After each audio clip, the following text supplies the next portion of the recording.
Welcome back to Fruitful Living. I'm Dawn, and we're on day 2 of our garden audit series. We're spending 10 days doing a spiritual spring cleaning of our hearts, swapping out common weeds for life-giving seeds. Yesterday, we pulled up the root of ego.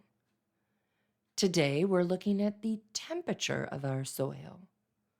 We're talking about the heat of anger, that bubbling frustration that can burn our relationships and our peace if we don't handle it well.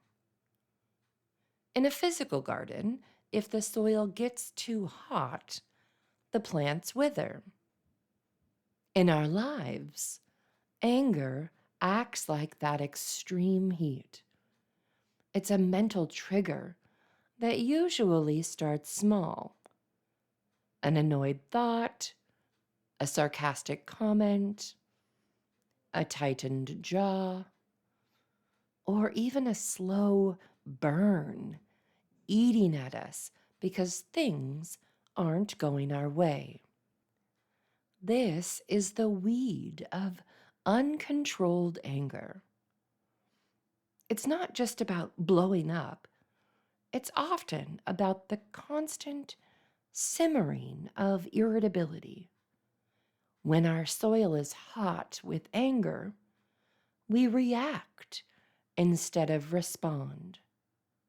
We become defensive, and we end up burning the very people we love the most. Today, we're making the great exchange. We're swapping the heat of anger for the cool of self-control. Self-control is like a cooling system for the soul. It doesn't mean we never feel frustration. It means we don't let that frustration set the garden on fire.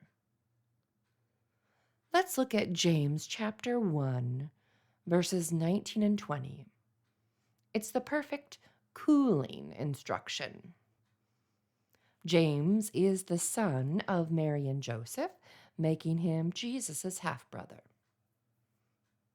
So then, my beloved brethren, let every man be swift to hear, slow to speak, slow to wrath, for the wrath of man does not produce the righteousness of God. Notice the pace there. Swift to hear, but slow to speak, and slow to get angry. Anger is almost always a fast emotion. Self-control is a slow virtue. Let's look next at Ecclesiastes chapter 7, verse 9. Do not hasten in your spirit to be angry, for anger rests in the bosom of fools. The 20th book of the Bible, Proverbs in the Old Testament, is part of the wisdom literature. Let's read a few scriptures. Proverbs chapter 14, verse 29.